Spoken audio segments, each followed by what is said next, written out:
We now know the man set to lead Japan as the country's next Prime Minister. Fumio Kishida has won the governing party leadership election and is set to take charge of the world's third largest economy. Well, aiding its recovery post-pandemic will no doubt be top of his agenda. Well, let's bring in our Asia correspondent, Tom Cheshire. Tom, he's calling for more fiscal stimulus. He's also quite hawkish on China, isn't he?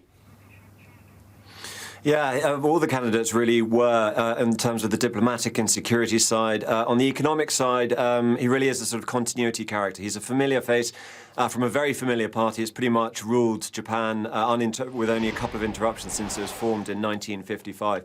But he was up in the last round against Taro Kano, the popular vaccines minister, who was seen as more internationalist. He had promised to sweep away a lot of the bureaucracy.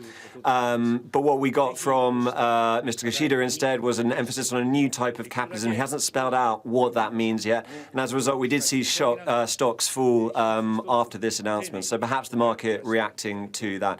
I think he is aware that he is this familiar face. When he was speaking to the press a bit earlier, he said that although he was well known, this is a chance for a new turn for the party.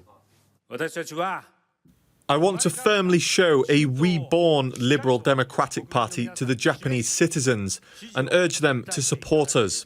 From today, I will, with all of my energy, get straight to work. Party members around the country and members of the parliament, please work with me.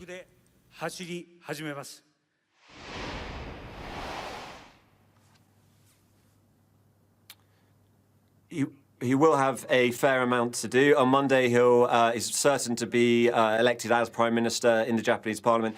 But then there has to be a general election before the end of November. And it's going to be interesting to see what effect that really has on the Japanese public, given he doesn't have that sort of popularity that the vaccines minister had, given that he's coming after Yoshihide Suga, who resigned because he was so deeply unpopular. Things are a little easier for his successor. The vaccination rollout starting to work. The Olympics, although there's a lot of trepidation before they happened, were seen as a success. But all eyes now on the post-pandemic recovery, and perhaps that's why the party has gone for someone who they really know and they think will keep a steady ship in what is going to be a difficult period for Japan and the world. All right, Tom, thanks for that.